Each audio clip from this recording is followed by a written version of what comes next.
নবীজি সাল্লাল্লাহু আলাইহি ওয়াসাল্লাম বলেন, দুনিয়ার মধ্যে সর্বোত্তম ওই জায়গা যেই জায়গায় কোরআন ও হাদিসের আলোচনা করা হয়। তখন সাহাবায়ে কেরামরা নবীকে বললেন, ইয়া রাসূলুল্লাহ, ইয়া হাবিবাল্লাহ, যে জায়গায় আলোচনা করা হয় ওই জায়গাটা উত্তম, আর যারা আলোচনা করে তারা? নবীজি বলেন, পৃথিবীর মধ্যে সর্বশ্রেষ্ঠ ধনী হলো ওই ব্যক্তি যার আমল নামায় নেক আছে।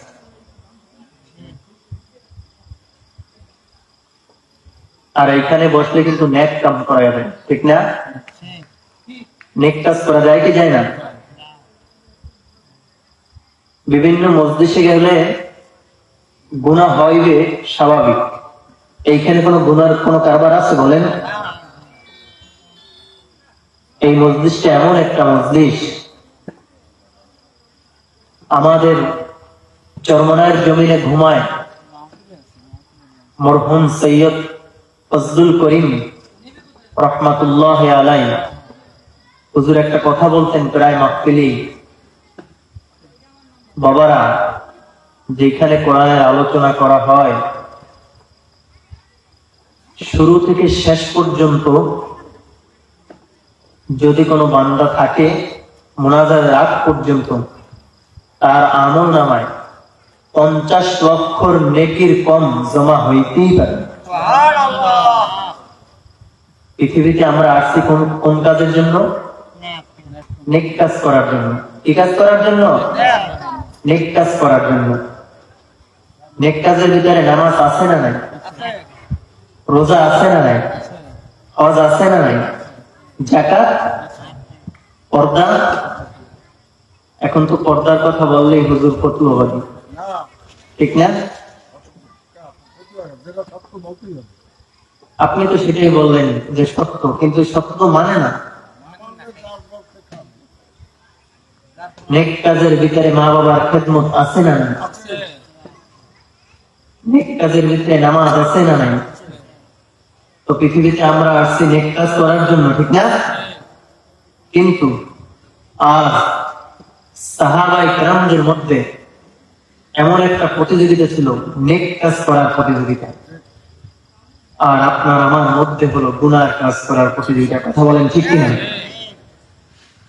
ভাইরা আমার, নেকির কত মূল্য আমরা যদি জানতাম, জিন্দেগিতে নেক কাজ করা থাকতাম না, গুনার কাছেও তো যাইতাম না, নেক কাজও ছাড়তাম না, ঠিক না?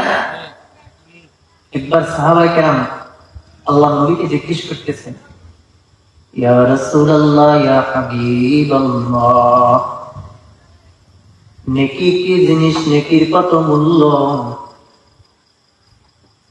আল্লাহ নবী ডাক দিয়া বলতেছে, আমার সাহাবায়ে কিরাম, নেকির কত মূল্য তোমরা কি জানতে চাও? সাহাবায়ে কেরামরা বললেন, ইয়া রাসূলুল্লাহ, ইয়া হাবিবাল্লাহ, পৃথিবীতে আসছে একদিন, যাব একদিন, আপনি যদি আমাদের উপরে খুশি থাকেন, আল্লাহ যদি খুশি থাকে, হয়তো এই খুশির উসিলায় জান্নাত পাইতে পারি। কথা বলেন ঠিক কিনা? আমার নবী ডাক দিয়া বলে, সাহাবায়ে কিরাম, ওই যে মদিনা শরীফের ভিতরে একটা পাহাড় দেখো, উহুদ পাহাড়, লম্বায় মাইলকে মাইল, আবার চওড়ায় মাইলকে মাইল। ওই যে উহুদ পাহাড়টা আছে, ওই উহুদ পাহাড়ের ভিতরে মনকে মন পাথর আছে, টনকে টন পাথর। পৃথিবীর কোন বিজ্ঞানী বের হয় নাই, পৃথিবীর কোন দার্শনিক বের হয় নাই যে ওই পাথর গণনা করে শেষ করতে পারবে বলেন? আমার নবী ওই পাথরের দিকে, ওই উহুদ পাহাড়ের দিকে ইশারা কইরা সাহাবায়ে কেরামদেরকে বলতেছে, আমার সাহাবায়ে কিরাম, তোমরা জানো ওই উহুদ পাহাড়টা যদি সমস্ত পাথরগুলা স্বর্ণে লিপিবদ্ধ করা হয়, স্বর্ণ দ্বারা পূরণ করা হয়, রূপা দ্বারা পূরণ করা হয়, আর ওই স্বর্ণ যদি এক পাল্লায় দেওয়া হয়, আর আমার মুমিন বান্দার একটা নেক যদি এক পাল্লায় দেওয়া হয়, তারপরেও ওই নেকের পাল্লা ভারী হইয়া যাইবে। তাহলে কি বুঝলেন নেকির কত মূল্য? নেক কাজ করতে হলে মাহফিলে আসতে হইবে না? অনেক কপাল পোড়া বাইরে বাইরে ঘুরতে আছে, ঠিক না? আপনারা কোন জায়গা ঠিক কিনা? তবে কইবেন গাই এই জান্নাতের মধ্যে কালকে আর থাকবে? কথা বলেন থাকবে? আমাদের একটা কথা মনে পড়ে গেছে, বলবো? একটু সামনে গাই। এই আমাদের পার্শ্ববর্তী জেলা পটুয়াখালী, পটুয়াখালীর এক চাচায় সকালে রওনা দিছে বাজার একটা নিয়ে, ইমাম সাহেব হুজুরের লগে দেখা হয়েছে। বর্তমানে কিন্তু ইমাম সাহেব হুজুরদের নিয়ে পরামর্শ নেয় না, কয় ও সে 5,000 টাকা বেতন পায়, অর্থাৎ পরামর্শ নেব কি? এ ভাই, ইমাম মানে কি নেতা? কি সমস্ত পরামর্শ কার থেকে নেবেন? ইমামের কাছ থেকে। জিন্দেগি তো কোরআনওয়ালা ইমাম আপনাকে ভুল পরামর্শ দিবে, কথা বলেন ঠিক কিনা? তখন দেখা হয়েছে, ইমাম সাহেব বলতেছে, জিজ্ঞেস করতেছে, কি চাচা কই যান? এই তো যাই বাজারে একটা গরু কিনবো। আমি কি বুঝাইতে চাই আপনারা বুঝবেন। তখন ইমাম সাহেব বলতেছে, গরু কিনতে যান? ইনশাআল্লাহ। পাগলা উঠেই বলতেছে, আমার টাকায় দিয়ে আমি গরু কিনবো, ইনশাআল্লাহ কেন বলবো? এই ঘাটতারা কিছু লোক আছে না, তাই কথা বলেন ঠিক কিনা? তখন ওই পাগলারে জিজ্ঞেস করা মাত্র পাগলায় কেসে উঠছে, ইমাম সাহেব আমার টাকায় দিয়ে আমি গরু কিনবো, কি একটা আমি ইনশাআল্লাহ লইছেন, ঠিক আছে যান চাচা। আল্লাহর উপরে সুপর্দ করলেন। ইমাম সাহেব চলে গেছে বাজার থেকে, বাজারে যাই গরু ক্রয় করছে। গরুকে ক্রয় করার পরে ওই পাগলায় পকেটের মধ্যে হাত দিয়েছে, হাত দিয়ে দেখে টাকা দেখেন। এখন মাথাটা মিসমই দিয়ে বাড়ির দিকে রওনা দিয়ে চলে আসছে। আমার সময় ইমাম সাহেব হুজুরের লাগে আবার দেখা, জিজ্ঞেস করতেছে, কি হচ্ছে চাচা গরু কেনেন না? তাই ইনশাআল্লাহ আমার টাকা চুরি হয়ে গেছে। এই ভাই, জায়গা মতো ইনশাআল্লাহ বলতে হবে, জায়গা মতো সুবহানাল্লাহ বলতে হবে, জায়গা মতো আলহামদুলিল্লাহ বলতে হবে, জায়গা মতো লা ইলাহা ইল্লাল্লাহ বলতে হবে। কথা বলেন ঠিক কিনা? বেজায়গায় বললে কাজ হবে? বলেন। ইমাম সাহেবের কথা শুনে লাভ হইতো না লস হইতো? শুনবেন ইমাম সাহেবের কথা, দাম দিয়েন, 5,000 টাকা বেতন দিয়ে গোলামের মতো খাটাইয়েন না। ইমাম সাহেব হুজুর নেতা। ইমাম কাকে বলে? আমার নবী ছিলেন ইমামুল মুরসালিন, রাহমাতাল লিল আলামিন, সাইয়্যিদুল মুরসালিন, রাহমাতে আযম, নবী রাহমাতে আলাম, নবিয়্যুল আরব ওয়াল আযম। সেই নবীর উম্মত, সেই নবীর আজকে নবী নাই, সেই নবীর ওয়ারিস ওয়ারাসাতুল আম্বিয়া ইমামগণ, তাদেরকে একটু মূল্যায়ন করা যাবে না? দরকার আছে না নাই? যে কথা আমি বলতেছিলাম, নেক কাজ। আমরা পৃথিবীতে আসছি কি করার জন্য? নেক কাজ করার জন্য। তবে নেক কাজের ভিতরে নামাজ আছে না নাই? আছে না? ওদের সময় মুয়াজ্জিন ডাক দেয়, আসসালাতু খায়রুম মিনান নাওম,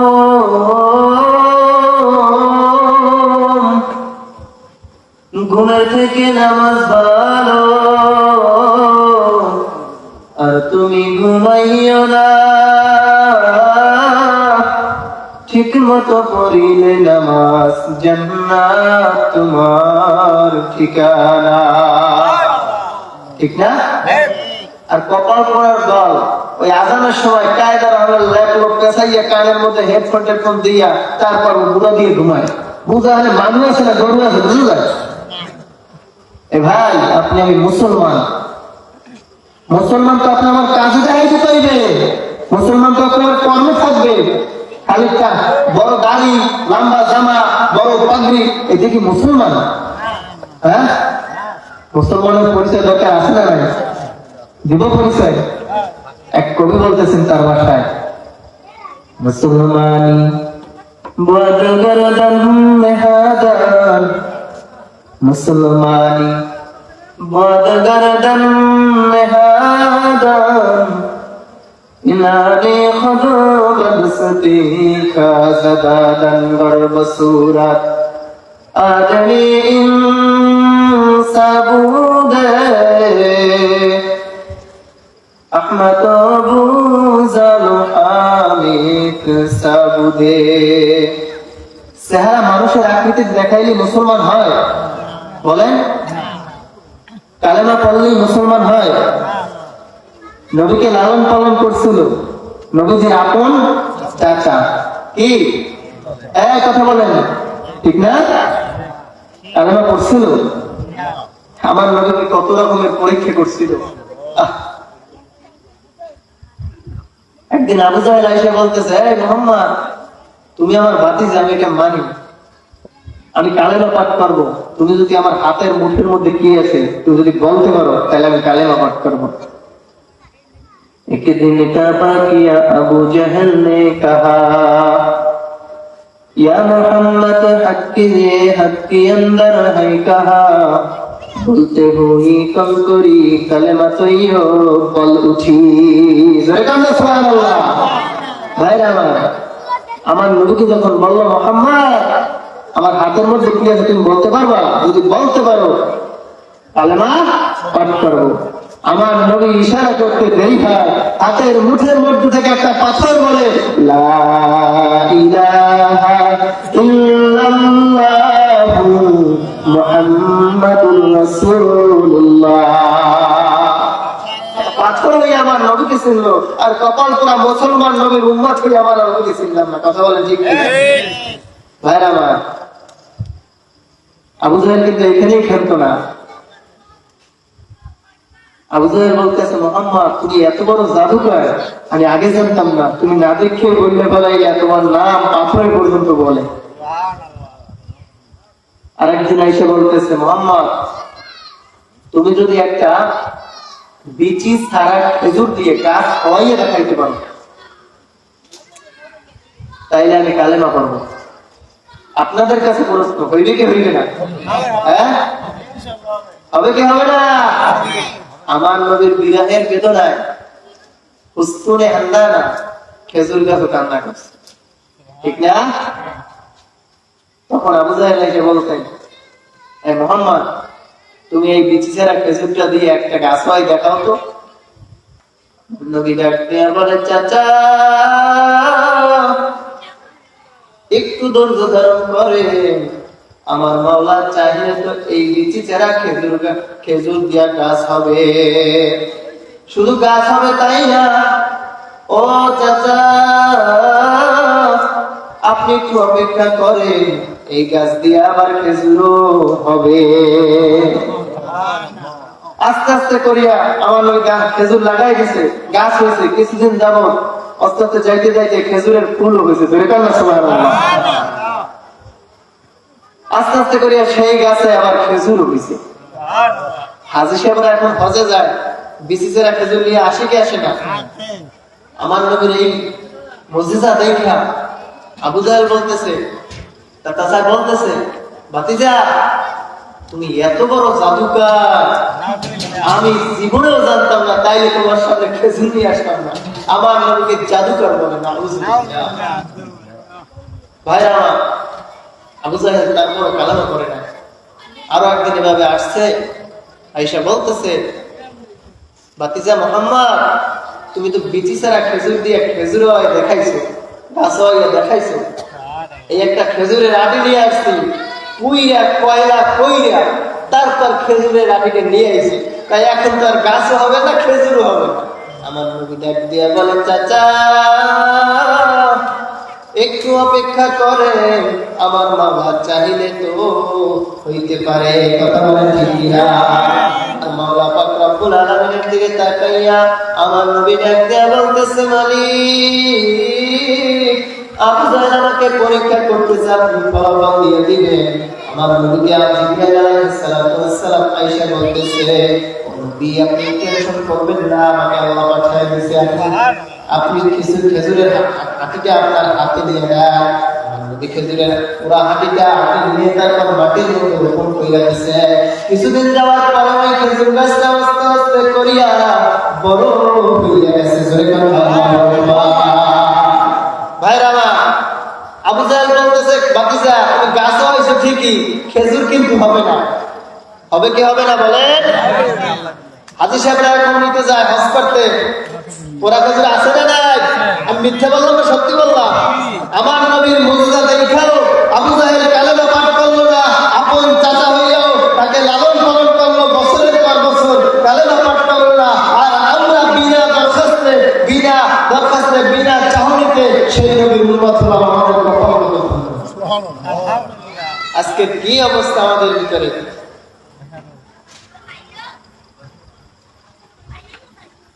নিজের ভিতরে এমন ভাব শুরু হয়ে গেছে, নবীর সুন্নাত মানে না, কোরআন মানে না, হাদিস মানে না। যতদিন বাঁচবো ততদিন এই গাছ ধরে খাইলে যাবো। আছে না? এই ভাই গাছ ধরে কয়দিন থাকবে? ফেরাউনের থেকে শক্তিশালী কেউ আনলে না। ফেরাউনের নাম রাখে ঘৃণা, নাম শুনলে ঘৃণা, ঘৃণা। আবু লাহেবের বাড়ি বানাই কিছু পায়খানা, হাজু সাহেব যায় আর আনন্দ করে কথা ঠিক কিনা? আমার নবীকে যারা অপমান করছে, আমার নবীকে যারা জ্বালা দিছে, আমার নবীকে যারা কষ্ট দিছে, ইতিহাস সাক্ষী বেঈমান কথা বলেন ঠিক কিনা? ভাইরা দুনিয়ায় আমরা আসছি ন্যাক কাজ করার জন্য। ন্যাক কাজের ভিতরে রসুলের ভালোবাসা আছে না? দরকার আছে না? রসুলের ভালোবাসার দরকার আছে? কার কার দরকার আছে? আল্লাহ করে ডাকবেন, আর ডাকবেন আল্লাহ। রসুলের ভালোবাসা যদি থাকে, দাড়ি কাটা যাবে বলেন? আমি কিন্তু যুবক, আমার পয়সা অল্প, একদম অল্প পয়সা না, দাড়ি কাটা যাবে না। ফেরেশতারা বলে জেনাকারিনীর গুনাহ যখন জেনা করে তখন লেখা হবে, আর যারা দাড়ি কাটে এবং দাড়ি ছোট করে রাখে তাদের গুনাহ ফেরেশতারা 24টা ঘন্টা রাখে। আল্লাহ আপনি আমাদেরকে এর থেকে হেফাজত করুন। ভাই দাড়ি রাখলে চেহারা সুন্দর দেখায় না? কত সুন্দর দেখায় দাড়িওয়ালা মানুষদেরকে, দেখলে মনে চায় জড়াই দেয়, এত ভালো লাগে। কোন কারণে জানেন? নবীর সুন্নাতের কারণে।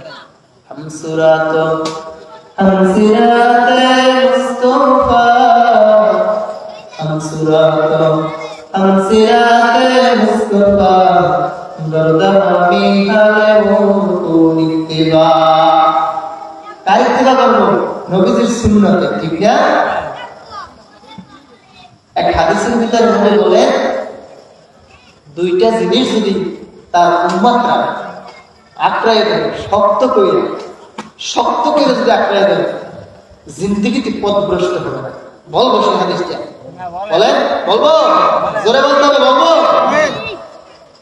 قال رسول الله صلى الله عليه وسلم تركت فيكم أمرين لن تضلوا ما تمسكتم بهما كتاب الله وسنة رسوله। এক নাম্বার হলো কিতাব, দুনিয়ার কোন কিতাব? কোন কিতাব? কুরআনুল কারীম। দুই নম্বরে হলো আমার নবীর সুন্নাত। আমার নবীর সুন্নাত যদি আপনার সারাদিনের বডির মধ্যে সাজায় নিতে পারেন, কালো কঠিন কিয়ামতের ময়দানে আমার নবী বলবে উম্মত তোনে রাখা আমি জান্নাতে যাব না। কারণ আমার নবী তো দেখাই আপনারা চিনবে লম্বা লম্বা দাড়ি, আমার নবী তো দেখাই আপনারা চিনবে মালিকের কদমে সিজদা দিতে, কত সিজদা দিতে দিতে কপালটা কত সুন্দর। অথচ আমরা নামাজে আসি না। ভাই নামাজের কত গুরুত্ব আমি একটা হাদিসের দিয়ে বুঝাই দিই। মুসলিম শরীফে 981 নম্বর হাদিস। কত নাম্বার? রবিয়া ইবনে কাব রাদিয়াল্লাহু তাআলা থেকে বর্ণিত। একদিন নবীজি সাল্লাল্লাহু আলাইহি ওয়াসাল্লাম জোরে কোন সাল্লাল্লাহু আলাইহি ওয়াসাল্লাম, আর জোরে কোন সবাই মিলে কোন জোরে কোন জোরে জোরে জোরে সাল্লাল্লাহু আলাইহি ওয়াসাল্লাম। একবার দুরূদ পড়লে সাল্লাল্লাহু আলাইহি ওয়াসাল্লাম বলে তার উপর 10টা রহমত নাযিল হয়। সুবহানাল্লাহ। এই ওয়াজ আপনারা শুনেন না? সারা বাংলাদেশে লক্ষ লক্ষ মাহফিল হয়, দুরূদ পড়তে চান না কেন ভাই? দুরূদ ছাড়া কিন্তু জাহান্নামের আগুন নেভবে না। আমার কথা কবি ইকবালের কথা, আর কে বাশর আমলে সল্লি মুদাম, আর কে বাশর আমলে সল্লি মুদাম, আতিশে রোজ শাবাত বারোই আরাম। দুরূদ ব্যতীত জাহান্নামের আগুন নেভবে না। দুরূদ পড়বে যে তার জন্য জাহান্নামের আগুন হারাম। সুবহানাল্লাহ। বলি এক কথা যাই আর কিন্তু আমরা বলতে চান না, যে কথা বলতেছিলাম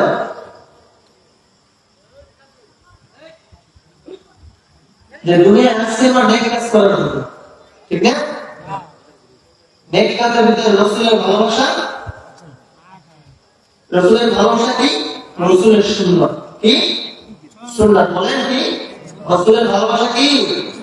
আমার নবীর সুন্নাত। দুইটা জিনিস একসাথে করলে আর জিন্দেগিতে পথ ভ্রষ্ট হবে না। এক নম্বরে কোরআনুল কারীম, দুই নম্বরে রাসূলের সুন্নাহ।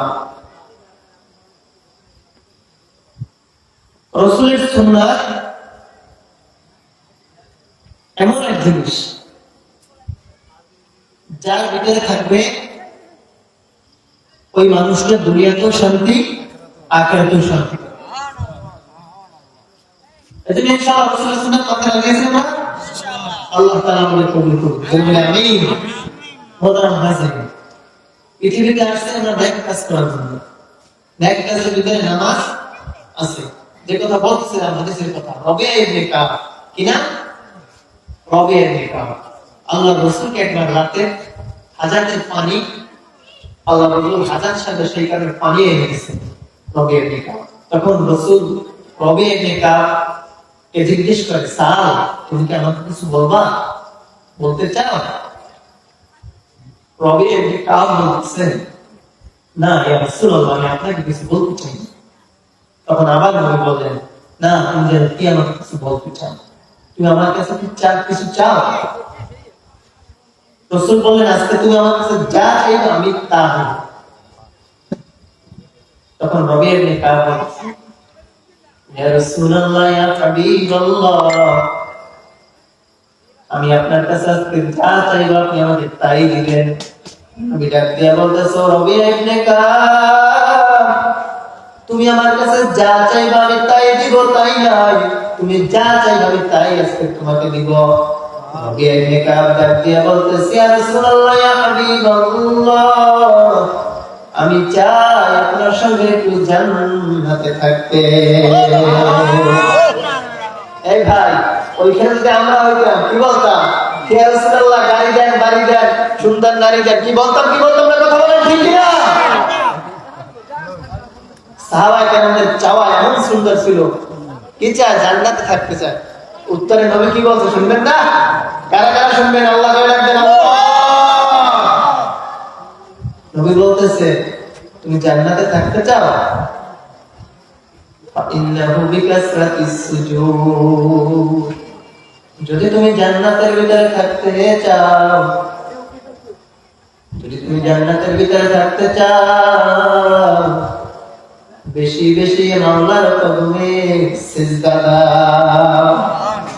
মানে সারাদিন কপাল টাকাইতে থাকবে, সারাদিন টাকাইতে থাকবে কপাল না। 5 ওয়াক্ত নামাজ ঠিক মতো আদায় করতে হবে, মাঝে মাঝে টাচ পড়তে হবে, অফিন নামাজ পড়তে হবে, অন্তত মাসে একবার তাহাজ্জুদ পড়তে হবে। তাহাজ্জুদ কিন্তু ফরজ, আবার কইলে না যে তাহাজ্জুদ নিষেধ আছে। তাহাজ্জুদ নামাজ এমন নামাজ যে নামাজের মাধ্যমে আল্লাহর সাথে কথা বলতে পারে। অতি গভীর হয় রজনী যখন, নীরবে প্রভুর নাম জপিও তখন, প্রভুর করুণা যদি পাইবার চাও, গভীর রাতে উঠে গুণগান গাও। কথা বলেন ঠিক কিনা? এই জন্য গভীর রাতের কথা বলা হয়েছে তাহাজ্জুদের নামাজের কথা। গভীর রাতে উঠে গান বাজনা চালাইবেন, গান বাজনা চালাইবেন না। কি অবস্থা শুরু হয়েছে দুনিয়ার ভিতরে, গানে লোক বেশি, অথচ লোক হয় কম, ঠিক না? গুনার কাজে মানুষ বেশি। এই জন্য তো নবী বলছে আমরা তো উম্মতের দল ছিল ৭২, আমার উম্মতের দল ৭৩, এক দল বেশি। জান্নাতে যাবে ৭২ না এক দল? জোরে কার? এক দল। ৭২টাই বরবাদ, এক দল জান্নাত। আপনি আমি আছি ওই জান্নাতের লিস্ট। সারা জীবন গুনাহ করলাম, ডানে তাকায় দেখি গুনাহ, বামে তাকায় দেখি গুনাহ, গুনার পরিমাণ এমন হয়েছে মাওলাকে ডাকতেও চায় না। কথা বলেন ঠিক কিনা? আমার মাওলা ডাক দিয়ে বলে, বান্দা বান্দিয়া, দুনিয়ার কত গুনাহ তুই করছো, আমি তোর দুনিয়ার গুনাহ থেকে, তোর গুনাহ থেকে আমি মাওলার রহমত বেশি। সাবাকাত রহমতি আলা গাদাবি। এ বান্দা বান্দিয়া, আমি মালিককে তওবা দরজা খোলা আছে, তওবার দরজা খুলে রাখছে। ডাকতেছি, কুল ইয়া ইবাদিয়াল্লাযীনা আসরাফু আলা আনফুসিহিম লা তাকনাতু মির রাহমাতিল্লাহ ইন্নাল্লাহা ইয়াগফিরুয যুনুবা জামিআ ইন্নাহু হুয়াল গফুরুর রহিম। এ বান্দা বান্দি, তোরা পাহাড় পরিমাণ গুনাহ করছো, তারপর আমি মালিকের দরবার থেকে নৈরাশ হয়ে যাস না। আমি মালিকের দরবারটা নৈরাশের দরবার না, আমি মালিকের দরবারটা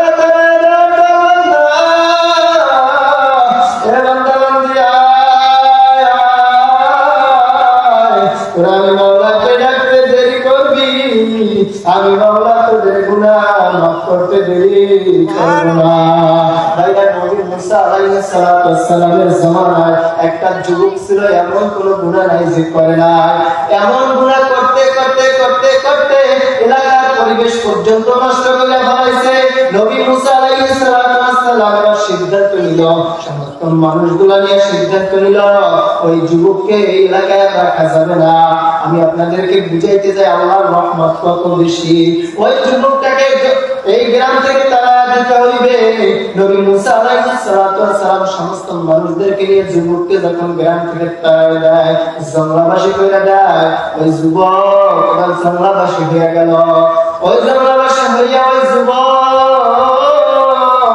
ডানে সাহায্য তালাশ করছে, কোনো সাহায্য পায় নাই। বামে সাহায্য তালাশ করছে, কোনো সাহায্য পায় নাই। সামনে সাহায্য তালাশ করছে, কোনো সাহায্য পায় নাই। পিছনে সাহায্য তালাশ করছে, কোনো সাহায্য পায় নাই। ও যখন সমস্ত দিকে সাহায্য না পাইয়া ও এবার নিজেকে চিন্তা করে, নিজে মনে মনে চিন্তা করতেছে, দুনিয়ার সব মানুষ আমাকে লাগাইয়া দিল, সব মানুষ আমাকে তাড়াইয়া দিল, আর যে মাওলা আমাকে সৃষ্টি করলো, ওই মাওলা আমাকে কত নিয়ামত দিল, ওই মাওলা তো আমাকে তাড়াইয়া দেয় না। আমি ওই মাওলার কাছে মাপ চাই, ক্ষমা চাই, আমার মাওলা আমার মাপ না খুলে পারবে না। ওই যুবকটা হাত তুলিয়া মাওলার কাছে হাত তুলিয়া কান্না করতেছে, রোনাজারি করতেছে, পৃথিবীর সব মানুষ আমাকে তাড়াইয়া দিল, আপনার ব্যাপারে শুনছি আপনি রহমান, আপনি ভাগাইয়া দিবেন না, আপনি তাড়াইয়া দিবেন না। ও দয়ার মালিক, আপনার ব্যাপারে শুনছি আপনার নাম একটা রহমান আছে, আপনার এই রহমান নামের খাতিরে আপনি আমাকে মাফ করিয়া দেন। ওই যুবকটা সমস্ত জায়গায় ক্ষমা চাইলে ক্ষমা না পাইয়া মালিকের কাছে যখন ক্ষমা চাইল, নবী মুসা আলাইহিস সালাতু ওয়াস সালামকে আবার আল্লাহ তাআলা রব্বুল আলামিন স্বপ্নের মধ্যে দেখায়, যুবকটা তওবা কইরা কিছুদিন পরে যুবকটা দুনিয়া থেকে বিদায় হয়ে গেছে। বিদায় হওয়ার পরে নবী মুসা আলাইহিস সালাতু ওয়াস সালামকে আমার মাওলার সাথে দেখায়, ডাক দিয়া বলতেছে, নবী মুসা আমার একজন দোস্ত আছে ওই জঙ্গলের ভিতরে দুনিয়া থেকে বিদায় হয়ে গেছে, ওকে জানাজা পড়াইয়া আসো, এই যে তোমার যে শহরবাসী আছে তাদেরকেও নিয়ে চলো। নবী মুসা আলাইহিস সালাতু ওয়াস সালাম আল্লাহর কাছে দরখাস্ত দিল, মালিক ওই যে বনি ইসরায়েলের দলেরা এরা তো বিনিময় ছাড়া যাবে না, ওদেরকে কি বিনিময় দেওয়া যায়? নবী মুসা আলাইহিস সালাতু ওয়াস সালাম এই দরখাস্ত দেওয়ার পর নবী মুসা আলাইহিস সালাতু ওয়াস সালাম ডাক দিয়ে বলতেছে, মালিক ওরা তো বিনিময় ছাড়া যাবে না, ওদেরকে কি দেওয়া যায়?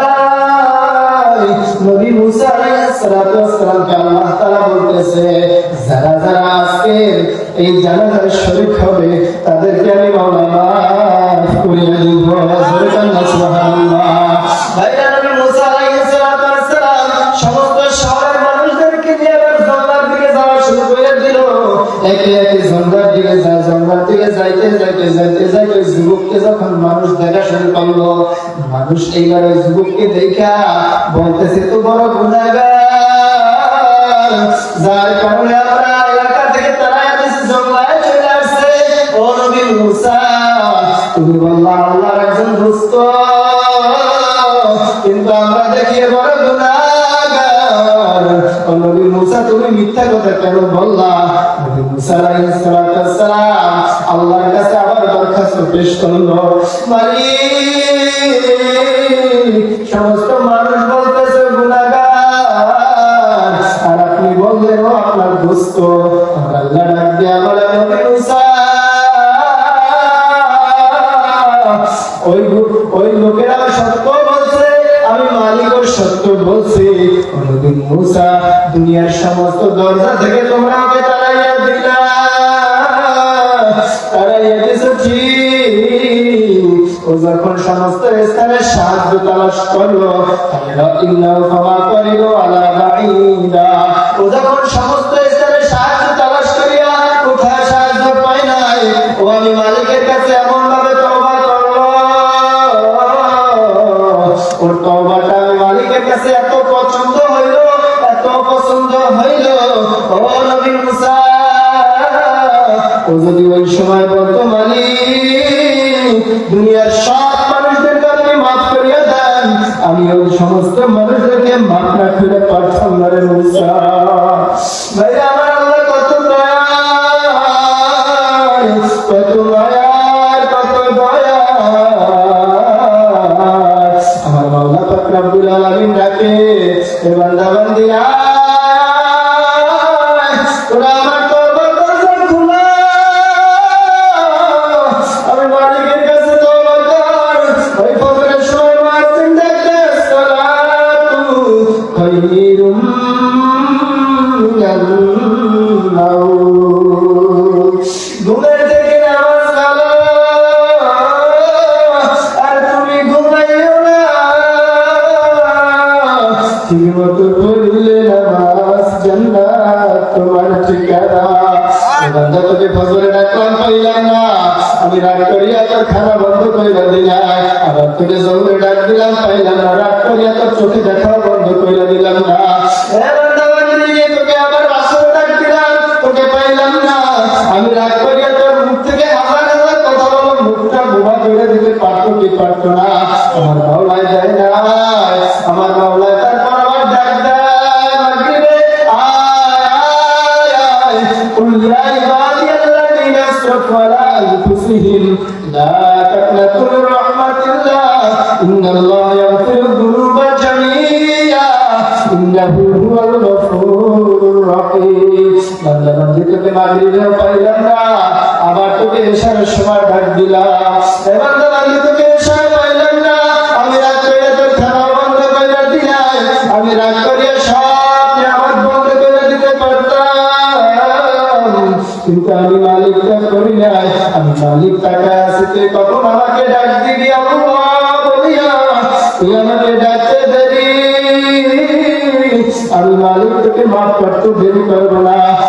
ভাইয়া, দুনিয়ায় থাকবে কতদিন থাকবো জানা নাই, কার কখন কোথায় মৃত্যু হইয়া যাইবে কেউই জানে না, কেউই জানে না।